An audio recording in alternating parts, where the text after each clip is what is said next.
Shubor nakaslem jong unongsan Hima.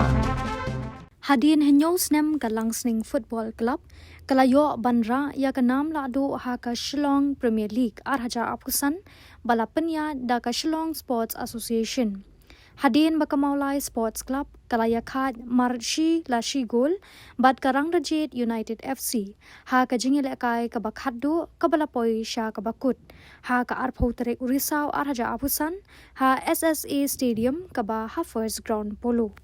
Kumba kapau ka Langsning kala yale kai khaddu ha ka khat sautrik urisau ha ka ba ka job da san la not gol ya ka malki wat la ka Langsning kala yo ban bat ya ka kerdan ba hakli da ka ba kamai ar phau pon na ki khandai sin yakun hadin bakala hab ban up na ka jingmi jong ka jingile kai ka Shillong la jong bat ka Mawlai ki baladon ha ka kerdan ba ar pat bhalai Henry ha ka khat pratrik ka Shillong la jong kala Ïakhaid klemdon bathap gol persha ya ka nangkiu irat bat ka Mawlai kala Ïakhaid marshi la shi gol bat ka Rangdajied te kumta ka Langsning kala yo bansu ya kate ka nam Lahduh ha kate ka ayom ki Henry tali ki kinhon ki badon ha ka thup ka ba Henry ne ka top 6 ha ka SPL arhaja apusan ki ba kintup ya ka Langsning la jong Mawlai, nangkiu irat, Rangdajied, bat ka Saumer, kilayo rung siya ka Shillong Super Cup, ka Bansa Longshen.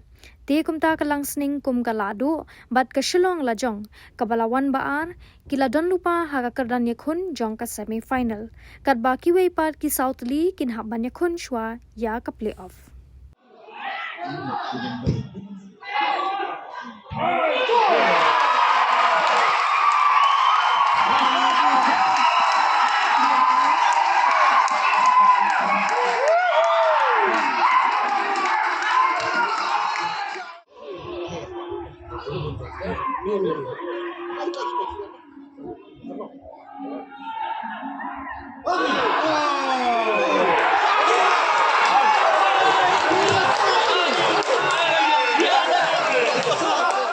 Lagi men's sport lagi job degree national league.